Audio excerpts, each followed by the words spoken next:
Hola, ¿qué tal? Buenos días, buenas tardes, en función de la hora que estén viendo este video. Vamos a dar inicio a la sesión que tiene, digamos, por objetivo continuar con la unidad 2 de política criminal como política pública.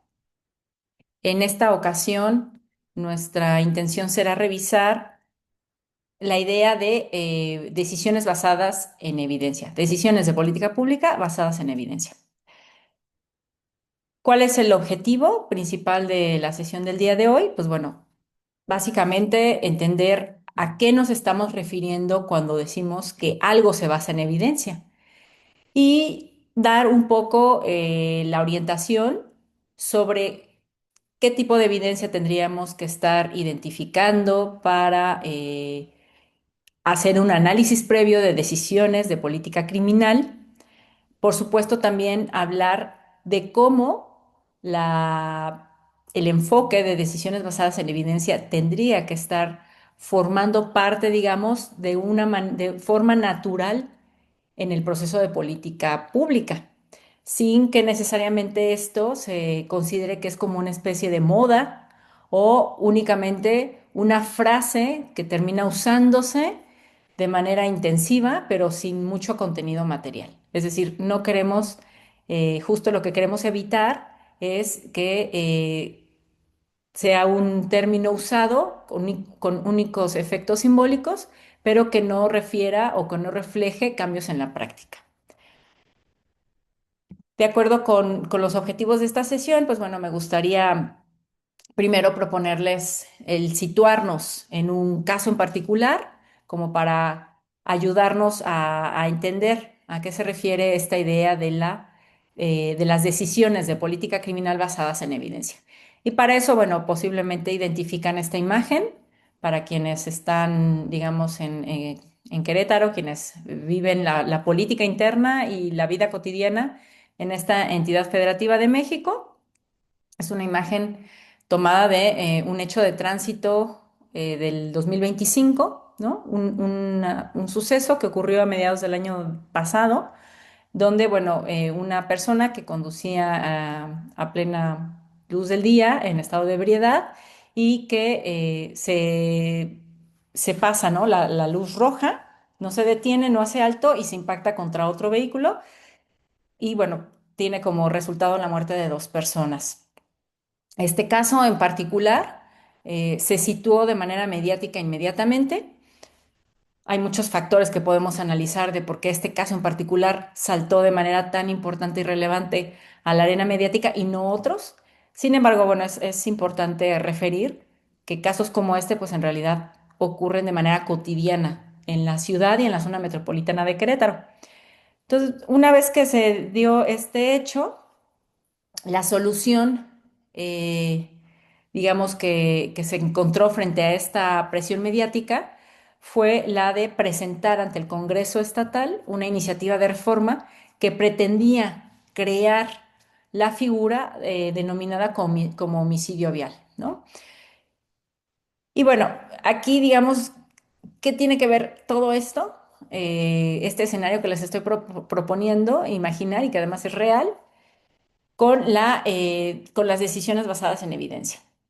Bueno, pues para entender, ir hilando las ideas, la cuestión es como empezar a preguntarnos el cómo esta decisión o esta propuesta que se genera desde el ayuntamiento del municipio de Querétaro, cómo ellos saben que esto va a funcionar, ¿no? ¿Cómo se imaginan que esta propuesta de incrementar las penas o de crear un nuevo tipo penal tendrá una buena relación costo-beneficio?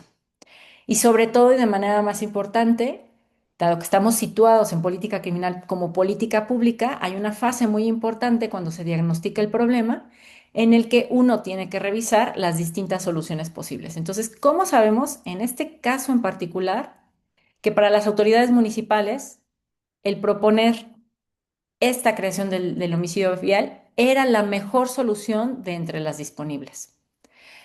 Quienes tengan más interés en el tema, por supuesto, pueden revisar en su momento en la página del Congreso de Querétaro, pues la propia iniciativa de ley que fue enviada al Congreso y ustedes podrán juzgar, ¿no? A partir de su análisis, si realmente se explora por parte de la autoridad otras soluciones posibles y si se justifica que, que el incremento de penas y la creación de un nuevo tipo penal sea la mejor disponible de las distintas opciones de las que se cuenta, ¿no?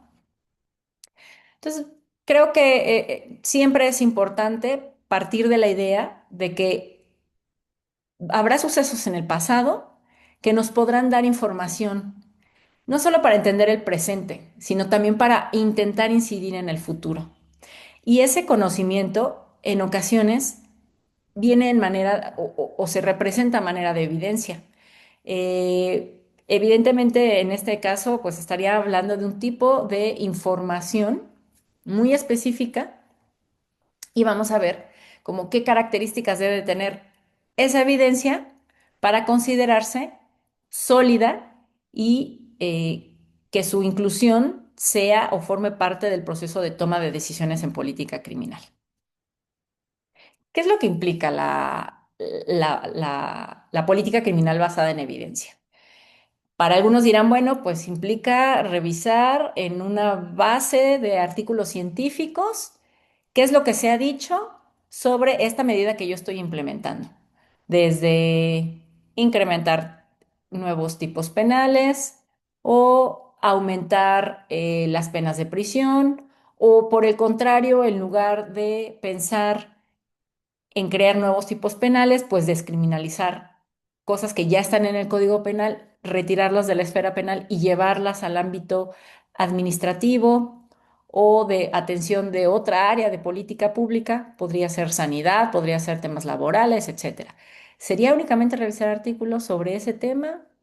¿Sería incluso hacer una evaluación? ¿Eso implicaría una política criminal basada en evidencia? Sin duda alguna, estas dos son como las caras más visibles de la política criminal basada en evidencia. El obtener información, sistematizarla y analizarla, pero es información que deriva de fuentes científicas, ¿no? Que tengan que ver con algún tema de política criminal. Esa es como una de las caras más visibles. Otra cara sería, pues, el proceder yo misma, yo mismo, a realizar una valoración de lo que ya se ha hecho y que sea una valoración integral. Esa también es otra faceta de la política criminal basada en evidencia. Sin embargo, no son las únicas maneras en las que la política criminal basada en evidencia se puede proyectar. Y bueno, para entender de mejor manera qué es esta idea de la política criminal basada en evidencia, tomo una definición de estos dos autores, Lum y Cooper, de un libro que tienen en el 2017, donde hacen el análisis de las decisiones basadas en evidencia, pero para efectos de la actuación policial.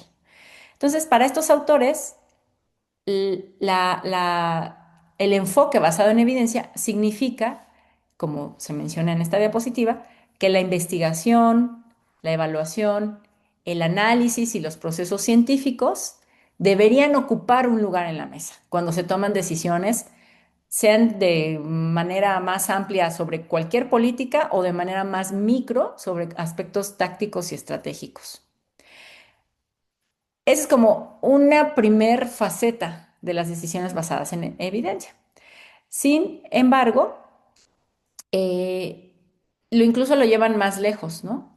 No solo es que nosotros revisemos información producida en estudios científicos relacionadas con el tema que estemos abordando, con nuestra problemática, no solo es eso, sino van un paso más y dicen, también es que esta información de manera sistemática informe las decisiones, que de manera sistemática haya un momento en la toma de decisión de política pública que volteemos a ver a la evidencia y que la consultemos y que dialoguemos, que analicemos y que nos cuestionemos de qué manera la podemos incorporar, qué cosas tendríamos que estar aprendiendo de esa evidencia. Por lo tanto, también es traducirla e institucionalizarla en prácticas.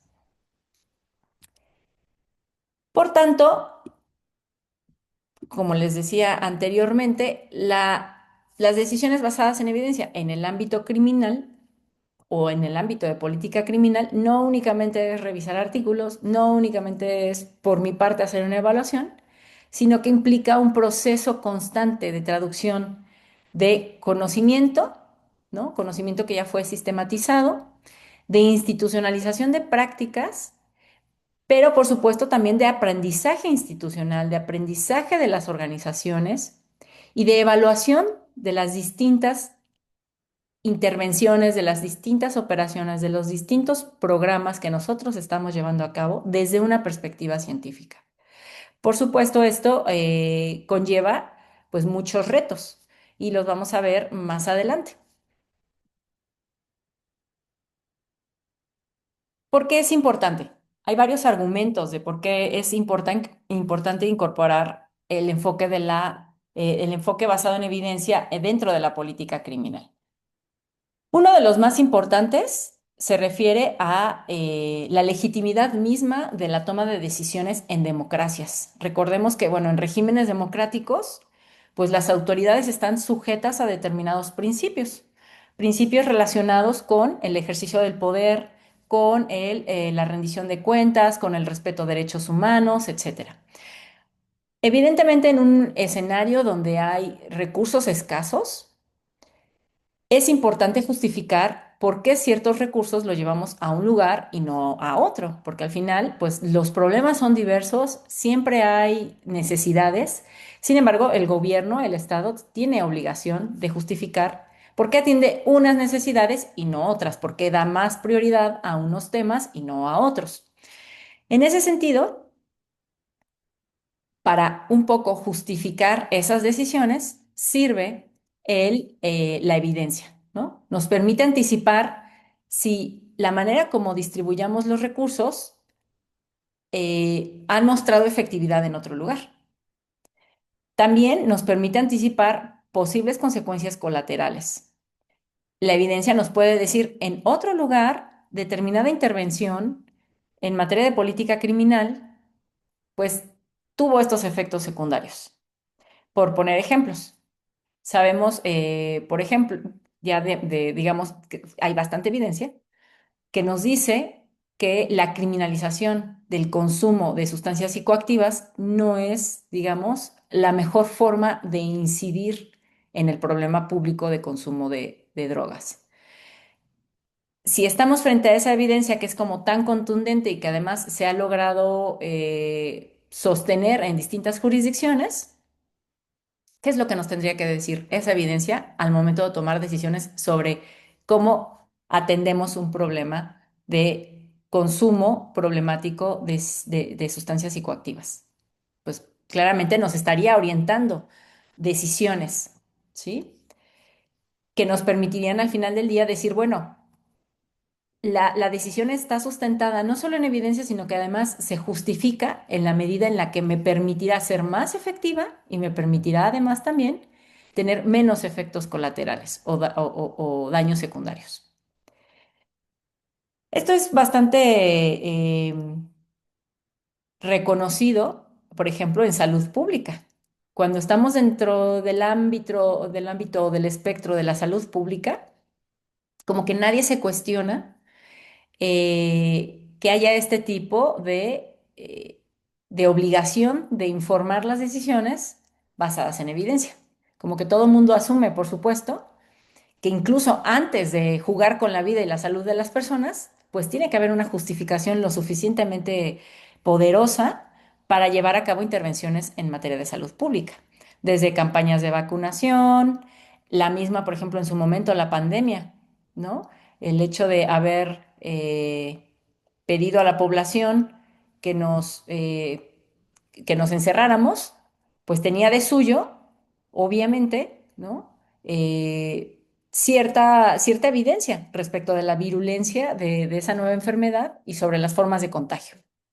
Entonces, si esto ocurre en salud pública, la cuestión que siempre se cuestiona es por qué es tan difícil admitir en política criminal que también las decisiones tendrían que basarse en evidencia, especialmente que estamos hablando de valores tan importantes como en el caso de la salud pública, que es la vida y la salud de las personas. Por supuesto, en política criminal hablamos de manera preponderante de la vida, de la libertad y de derechos como que tienen que ver con incluso con libre tránsito, con libertad de expresión y muchos otros derechos que se pueden ver limitados a partir de decisiones de política criminal.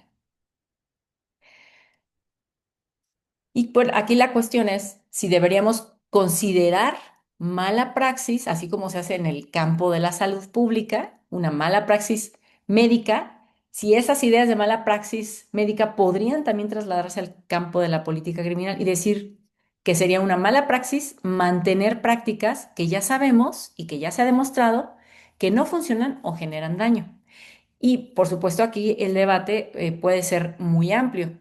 El debate puede ir desde la efectividad de la pena de muerte en aquellos lugares donde todavía existe pena de muerte hasta la efectividad de la prisión misma como como el castigo, digamos, el más claro y el más directo y como uno de los instrumentos, pues se considera como el instrumento sine qua non de la política criminal.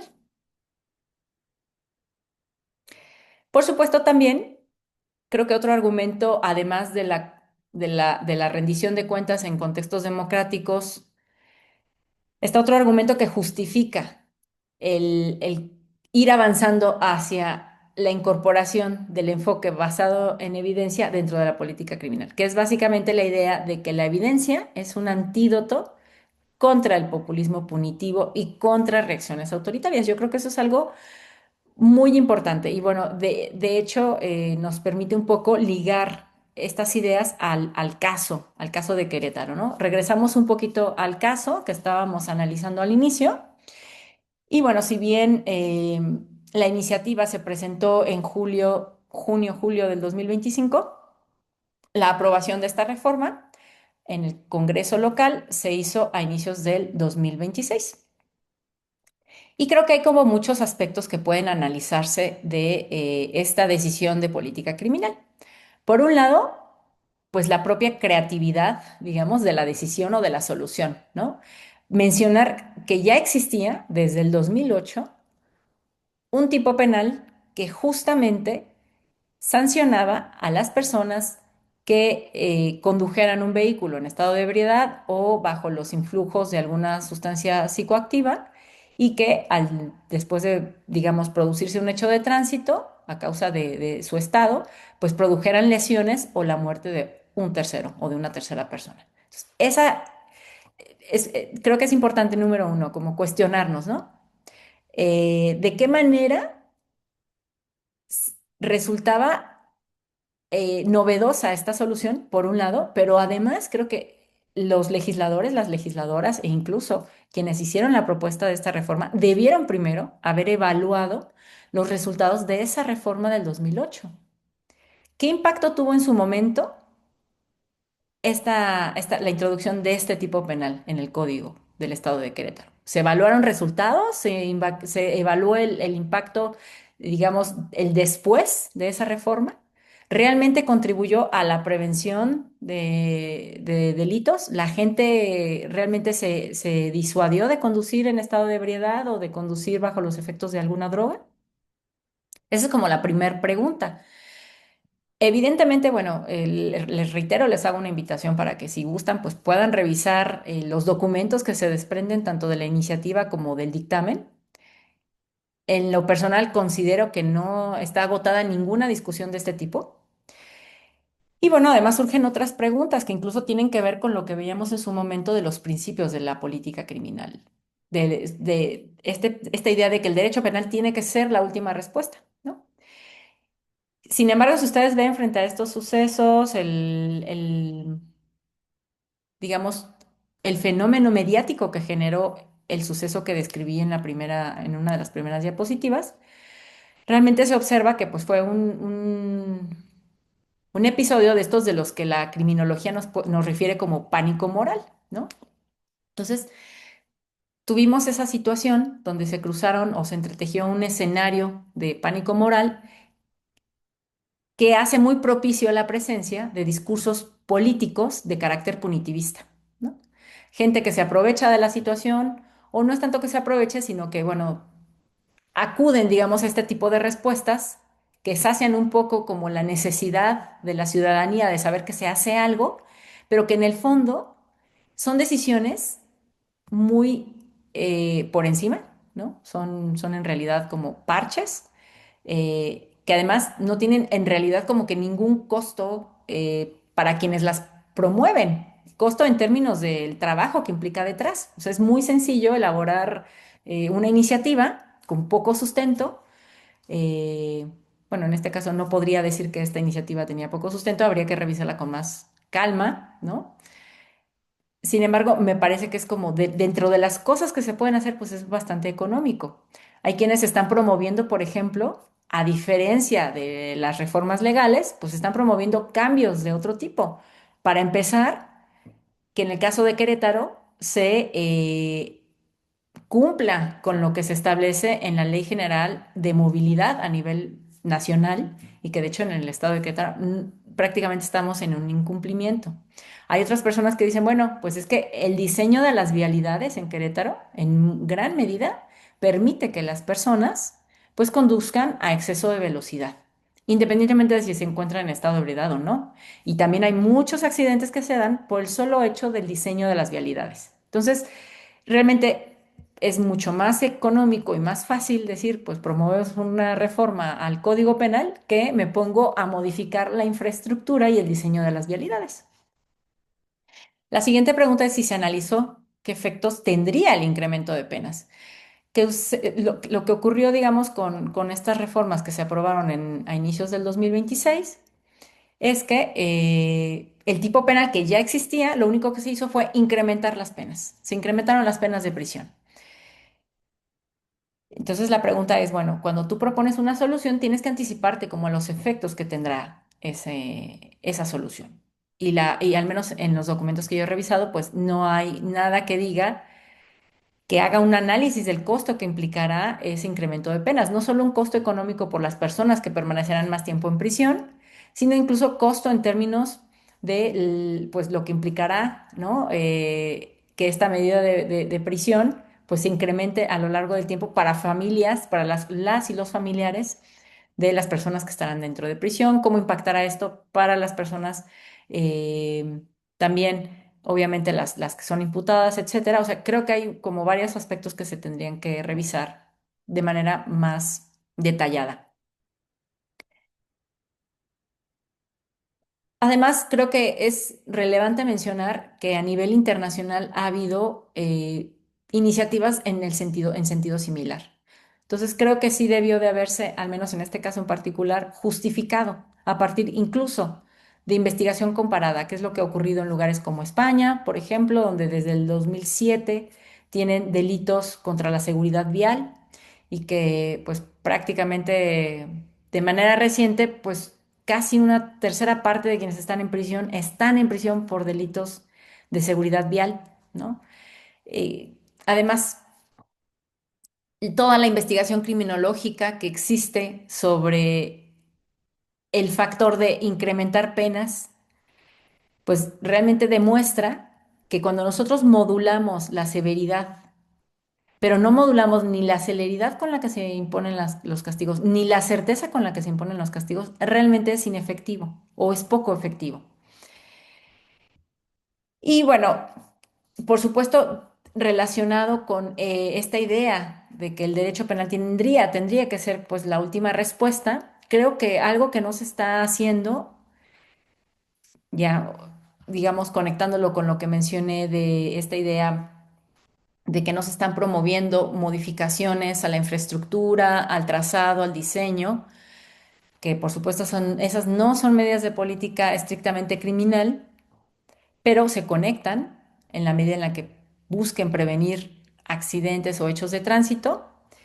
Por supuesto, no se están, digamos, perfeccionando otras medidas administrativas que han demostrado ser efectivas, ¿no?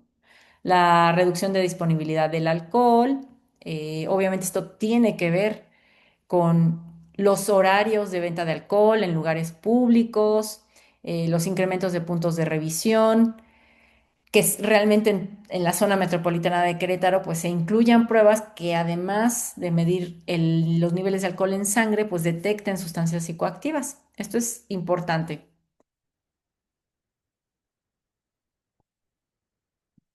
Y aquí yo creo que es necesario, ¿no? Frente a este caso que estamos analizando, qué es peor? ¿Actuar sin evidencia? Prácticamente hacer una propuesta de solución que no esté sustentada en evidencia o no actuar cuando la evidencia existe. Yo creo que son escenarios que tendríamos que evaluar según según el caso concreto, pero me parece que los dos son igual de criticables. Actuar sin evidencia, por un lado, cuando a lo mejor existe esa evidencia, pero no la he buscado, no la he sistematizado, no la he procesado, no la he analizado. O cuando, a pesar de que existe evidencia, que tampoco le he dado ese procesamiento y que me invita a actuar de cierta manera, pues yo mantengo una posición omisa. Yo creo que en este sentido sí deberíamos avanzar y por supuesto estos serán temas de discusión, no creo que en mucho tiempo futuro, pero en el hecho de que hay una responsabilidad no solo ética, sino también política de quienes son responsables de ciertas áreas, en el sentido de que si no funciona o empeora, si una decisión no solo no funciona, sino que además empeora, digamos, la situación problemática, pues eso es motivo de responsabilidad. Claro, lo podemos ir discutiendo. Yo por eso aquí creo que de entrada hay una responsabilidad ética, ¿no? Ya después podríamos hablar de otro tipo de responsabilidades, más si quieren ustedes de corte legal, ¿no? Pero cuando menos sí tendríamos que invitar a quienes son actores en política criminal a que consideraran esto. Y bueno, ya he hablado mucho del enfoque basado en evidencia, pero ¿qué es lo que cuenta? ¿Qué podemos contar realmente como evidencia?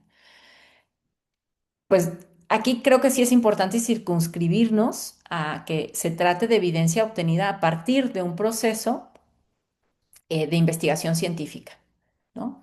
No exclusivamente bajo esta idea del método científico que nos han explicado que existe, digamos, en las ciencias exactas, sino obviamente a través de metodologías científicas validadas también en ciencias sociales, que pueden ser de enfoque cuantitativo, cualitativo o mixto, y pues evidencia que derive de investigación cuyos alcances son exploratorios o también descriptivos o que incluso intentan ser explicativos. Por supuesto, toda esta evidencia o esta información que recabemos, pues diríamos, es oro molido para ir fundamentando las decisiones en política criminal. Por supuesto, aquí la pregunta también es, bueno, ¿cualquier tipo de investigación científica vale? Y por supuesto, aquí no es el espacio para discutir como los requisitos o las condiciones que tendrían que cumplirse para considerar que los resultados de una investigación científica sean considerados evidencia, pero bueno, la idea es tener en mente que vayamos por la investigación la mejor disponible, ¿no? Por supuesto, en un escenario donde tenemos a lo mejor dos ejercicios de encuestas, una que fue realizada por el INEGI, por ejemplo, que además tiene, digamos, un levantamiento de información a nivel nacional, donde evidentemente los resultados son con cierto margen de error generalizables. Entonces tenemos esa encuesta versus una encuesta que fue a lo mejor elaborada sin buscar esta generalización en la población con únicamente un equipo muy reducido de personas y con un número reducido de participantes en la encuesta. Obviamente, frente a estos dos escenarios, pues tendríamos que elegir y entender que la mejor disponible, pues es la encuesta del INEGI. ¿Cómo saber que estamos frente a la mejor disponible? Bueno, pasa por procesos de validación interna, validación externa, la solidez con la que podemos detectar que se ha, digamos, construido esa investigación, la rigurosidad. Y bueno, en este sentido, sirve en ocasiones de gran apoyo, pues la revisión de artículos científicos en bases, eh, digamos, en bases que son colecciones de estos artículos y sobre todo, pues de revistas que tengan ya cierto renombre, incluso pues de carácter internacional, ¿no? En los que sabemos que hay un proceso importante de dictamen donde hay una valoración de gente experta sobre los resultados de esas investigaciones.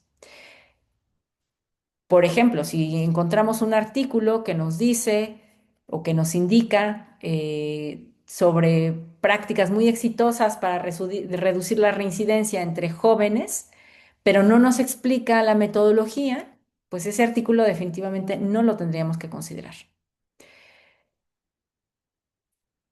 Ustedes se preguntarán, bueno, ¿y a quién le damos un poquito más de credibilidad respecto de quién produce esa investigación científica? ¿Únicamente a las universidades, únicamente a los centros de investigación, únicamente a voces demasiado autorizadas? ¿O también pueden ser investigaciones producidas por el propio gobierno, investigaciones producidas por organizaciones de la sociedad civil? Aquí yo creo que la respuesta es cualquier actor que tenga interés en el tema y que por ese interés haya realizado investigación. Sin embargo, independientemente del actor, tenemos que tener en cuenta estos criterios, ¿no? De que debe haber una metodología rigurosa, de que debe haber un proceso, digamos, de validación de la información, un proceso de comunicación de los resultados a la comunidad científica y ver cómo esa comunidad científica recibió esa investigación, ¿no? ¿Qué tantas objeciones se han hecho? Si realmente los resultados son persuasivos o por el contrario, no han logrado convencer. Y la evidencia que pueden generar estos actores de distinto tipo puede ser evidencia desde acciones micro como prácticas, determinadas prácticas, que son pues acciones cotidianas, ¿no? Que a lo mejor no están muy orientadas de manera legal ni por regulaciones, sino que obedecen quizá a rutinas, a determinados patrones.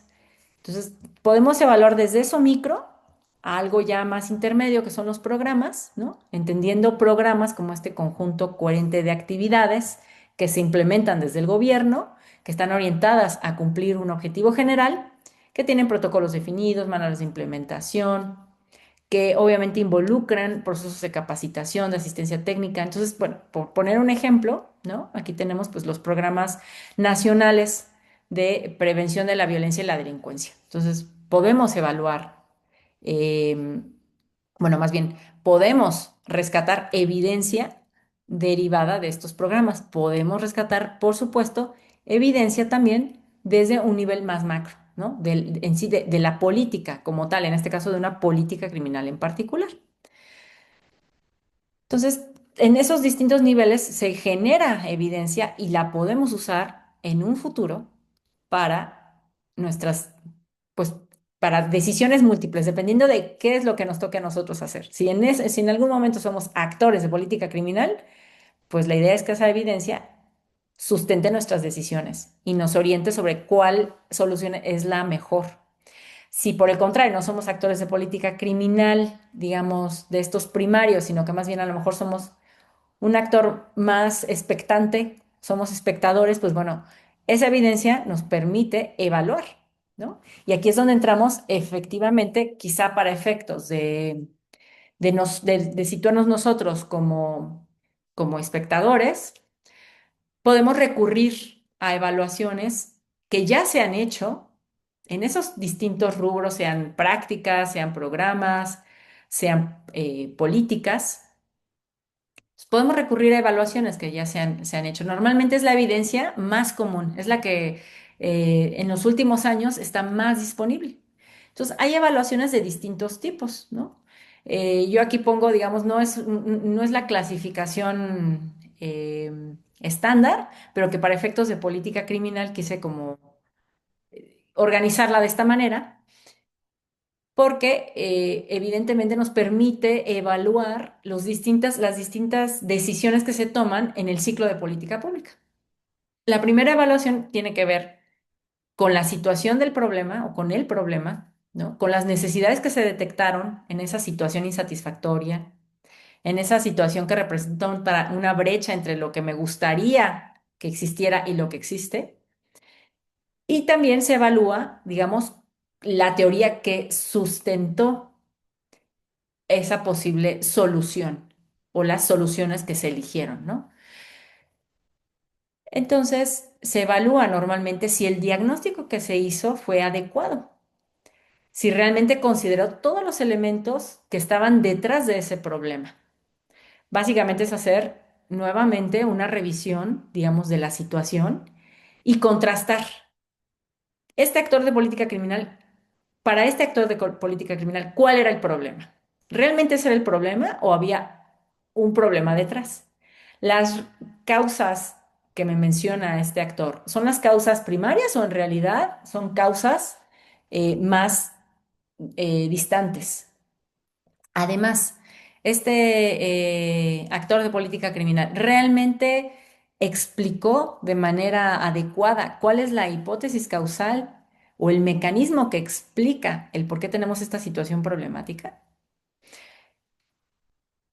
Frente al caso de Querétaro, lo que podríamos pensar es que estos actores nos están diciendo que, dado que tenemos penas relativamente bajas para sancionar a las personas que conducen en estado de ebriedad o bajo los influjos de sustancias psicoactivas, pues se dan estos problemas.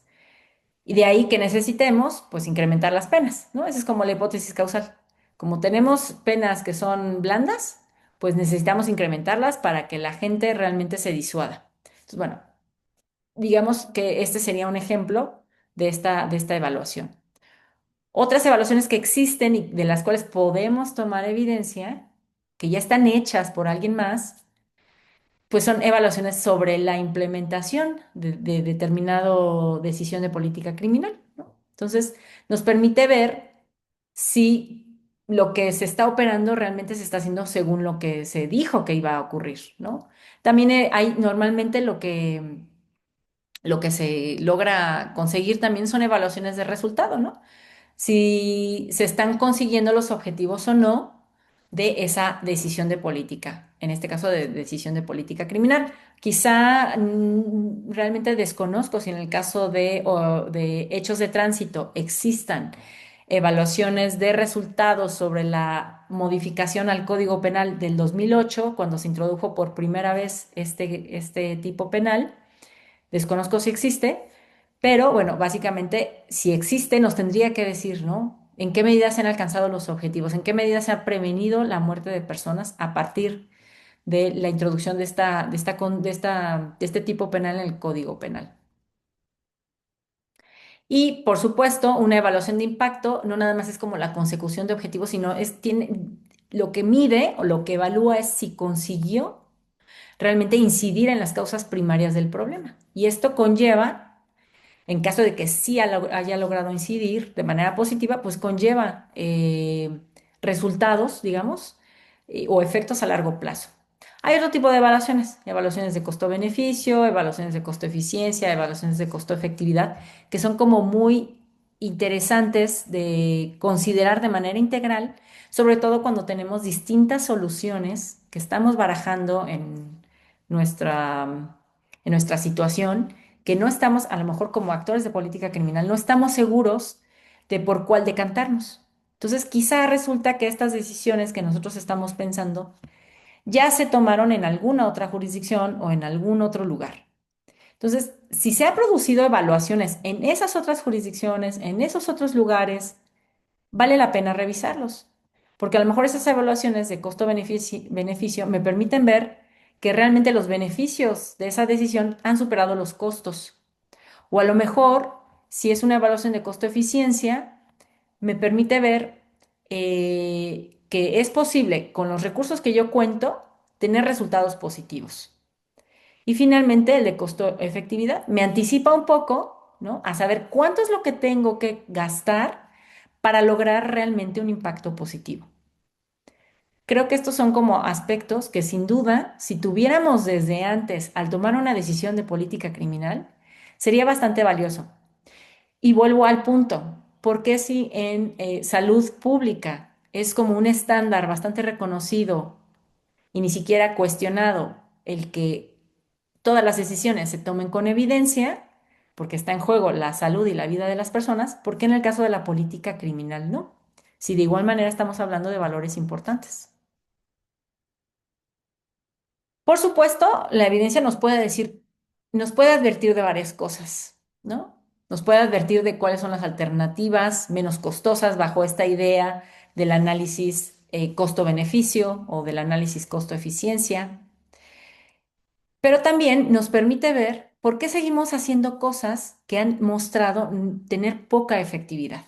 Nos permite, nos facilita identificar esos patrones, esas rutinas institucionales que prácticamente se han enraizado y que pareciera que es muy complicado modificar.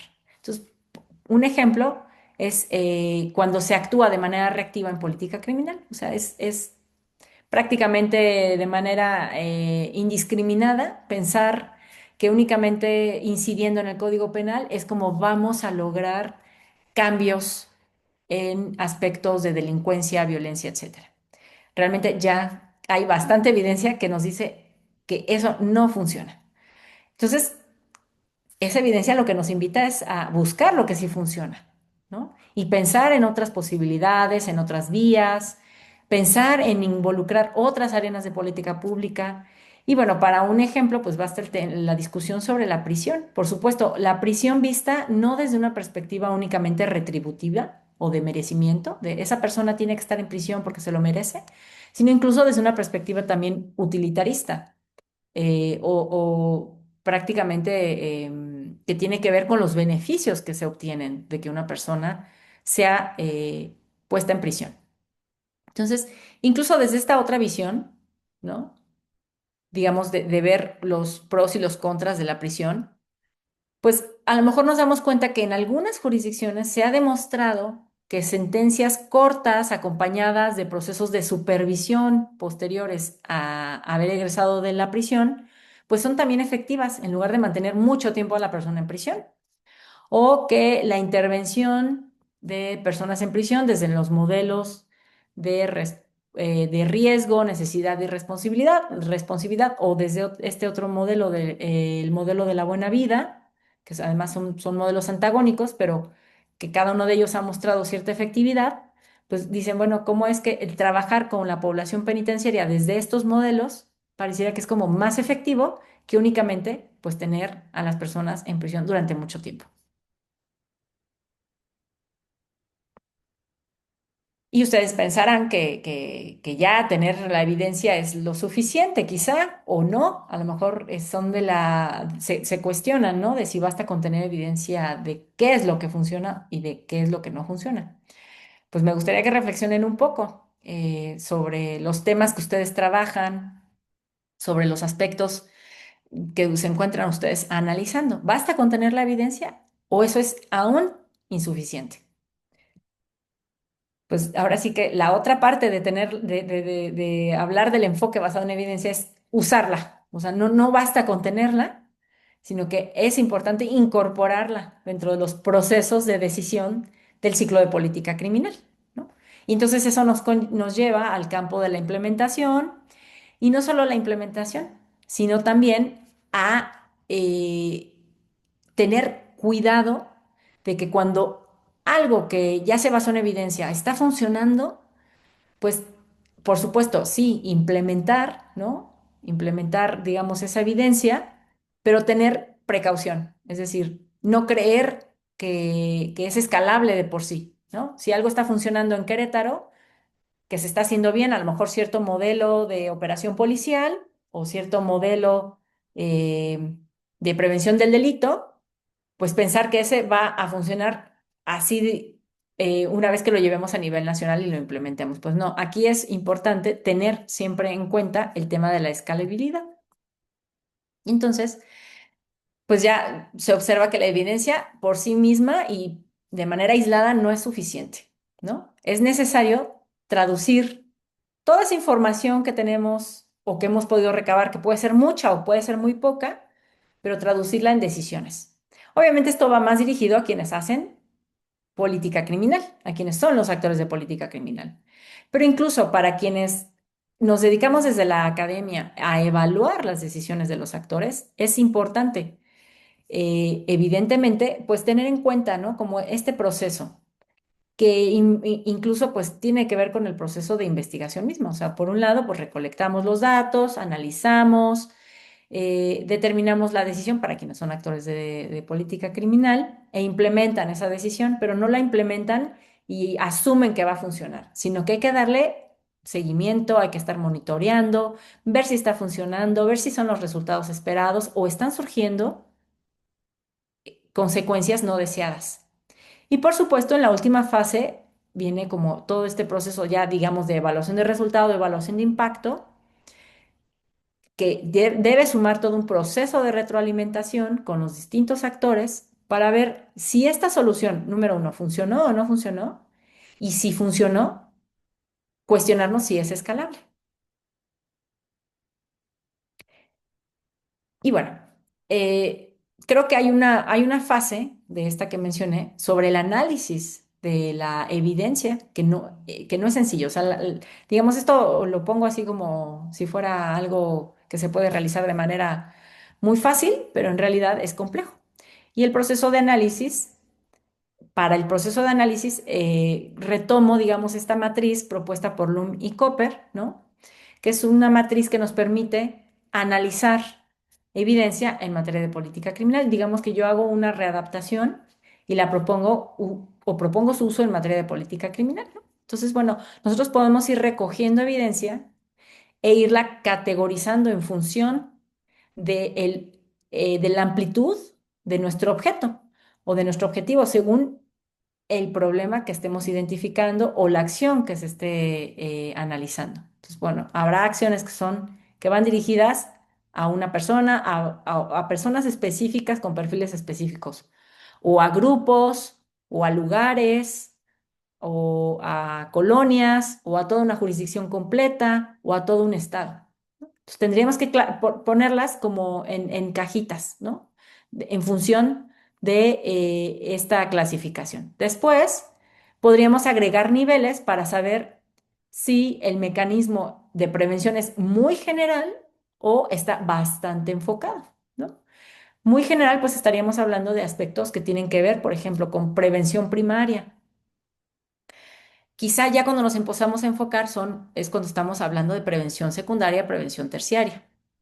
Y por supuesto, puede haber una tercera capa de clasificación en función de el nivel, digamos, de proactividad de esta decisión de política criminal o de esta evidencia que nos arroja la política criminal, que tiene que ver con el nivel de reactividad de esa política criminal, ¿no? O sea, si nada más reacciono frente a problemas o si por el contrario me anticipo y trato de prevenir. Y obviamente hay un nivel de, bueno, obviamente de un alto nivel de proactividad, ¿no? Entonces podemos clasificarlo, no necesariamente obedeciendo únicamente a estas categorías, es una propuesta, pero creo que sería como interesante el que ustedes se pregunten, ¿no? Si ustedes podrían, de la evidencia que han ido recabando respecto de su tema de investigación, pues si la pueden ir agrupando en categorías de este tipo y si esa sistematización serviría para un posterior análisis. Este es como un paso previo, o esta es una forma de sistematizar la información como un paso previo a analizarla, porque nos permite ver qué actores son los que están involucrados, en qué nivel, desde qué perspectiva de respuesta y el abordaje que se hace, si es más general o más enfocado. Entonces, obviamente, creo que esta matriz nos permite eh, hacer un análisis como más enfocado del tema que nosotros estemos trabajando, por supuesto. Para el caso de actores de política criminal les permitirá tener una información como mucho más también enfocada al problema que están atravesando. Permite orientar o crear estrategias, ¿no? así como redirigir a lo mejor decisiones previas. Y bueno, como les dije, o sea, no basta con tener evidencia, sino que la importancia es incorporar el uso de la evidencia en el ciclo de política criminal. En este caso, creo que hay un reto muy importante y no es menor.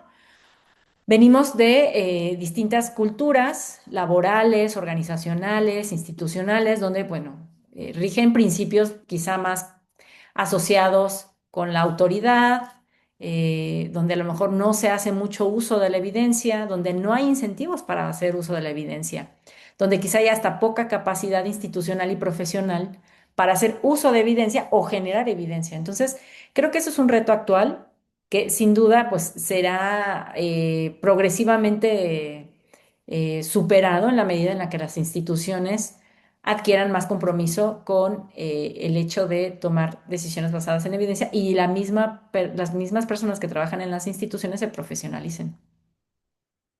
Además, también hay como cierta tensión y eso lo tenemos que tener muy claro. A lo mejor desde el ámbito académico es muy fácil hablar de, el uso de la evidencia, pero en las instituciones es más complicado, sobre todo ahí en la medida en la que todavía hay muchas decisiones que se toman eh, desde motivaciones políticas, donde se busca y se agradece, ¿no? No, no es que se agradezca, sino que más bien se explota el margen de discreción con el que cuentan. Entonces, obviamente, hay ciertos rasgos en las instituciones que forman parte de estos actores de política criminal que hacen difícil hoy día hablar de la posibilidad de institucionalizar el uso de la evidencia en la toma de decisiones porque implica muchos cambios, ¿no? Implica cambios en términos, como decía, de profesionalización, de visión, de capacitación, el que haya gente supervisando que la evidencia realmente se genera, que se procesa, generación de métricas, el que haya otros actores, no nada más la institución, sino que haya otros actores que estén supervisando también que esa evidencia se genera y se genera de manera adecuada. Y no siempre se está abierto a generar estas redes con terceros, que pueden ser organizaciones de la sociedad civil o la academia. Y sin duda alguna, pues siempre va a haber el reto de que hayan liderazgos abiertos al uso de la evidencia, porque pues es más común, bueno, no sé si es más común, pero es común que haya resistencias. Y por último, creo que no solo, como les decía, no solo es pensar en tener la evidencia y después usarla en la toma de decisiones, sino además, ya una vez que se usó esa evidencia y se implementó una determinada decisión de política criminal, viene la fase, digamos, de evaluación, conforme el ciclo de política que me permitirá tener nueva evidencia para saber si funcionó o no funcionó y saber si esto vale la pena replicarlo, si se cumplieron los resultados, si el impacto es positivo y sobre todo, si me permito escalar o promover escalar esta solución. Y bueno, hemos llegado ya prácticamente al final de esta sesión. Damos por concluido la unidad 2 de este programa de política criminal en México. Y bueno, voy a dejar una actividad asignada, va a estar ahí en el campus virtual y tiene que ver con el análisis que ustedes puedan hacer de sus proyectos de intervención respecto de si hay en las decisiones de política criminal que ustedes están revisando, si hay evidencia que ha informado esas decisiones. Pues muchísimas gracias, espero que se encuentren muy bien, que tengan un excelente día. Nos vemos pronto, gracias.